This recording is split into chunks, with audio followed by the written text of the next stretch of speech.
লালমোহন গোলা স্যারকে স্বাগত বক্তব্য প্রদানের জন্য অনুরোধ করছি।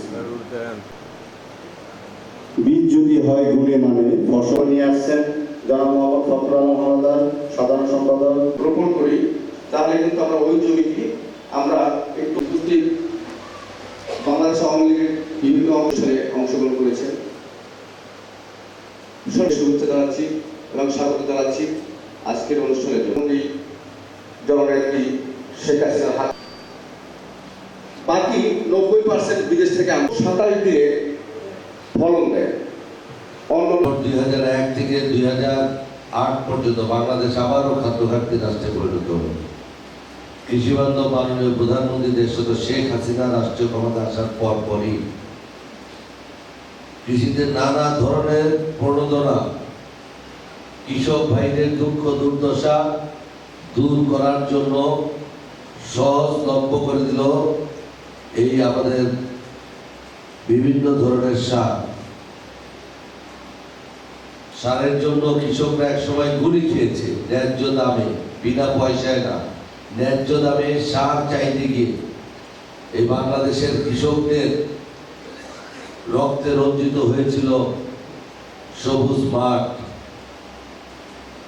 আজকে জননেত্রী শেখ হাসিনা সময় সারের জন্য গুলি খাওয়া তো দূরের কথা, আজকে সার কৃষকদের বাড়ি বাড়ি আমরা এই কৃষি অধিদপ্তরের মধ্য দিয়ে বিভিন্ন ব্লক সুপারভাইজাররা আছে আমাদের এই উপজেলার, তারা আমাদের যারা বিভিন্নভাবে জমিতে কৃষিকাজ করছে, কেউ ধান চাষ করছে, কেউ তরমুজ চাষ করছে, কেউ সবজি চাষ করছে, কেউ যেই ধরনের কৃষিকাজে যারা যে কৃষক ভাইরা কাজ করছে নিজের জমিতে বা অন্যের জমিতে, আমাদের কৃষি বিভাগ তাদের সাথে সরাসরি যোগাযোগ করে তাদেরকে খুঁজে তাদের দৌড় করে এই ধরনের প্রণোদনা পৌঁছে দেওয়ার ব্যবস্থা করছে। বিধায় আজকে দেশ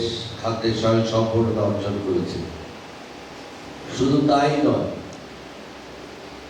আজকে কৃষিকে আধুনিকীকরণ করা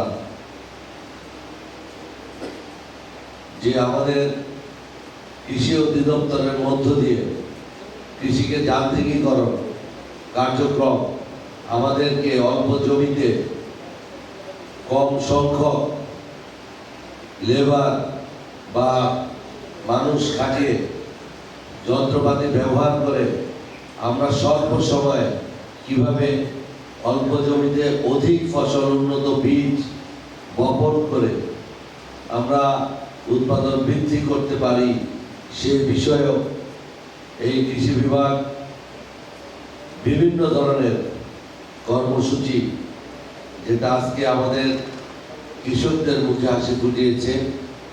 দেশ আজকে খাদ্যে স্বয়ংসম্পূর্ণতা অর্জন করেছে।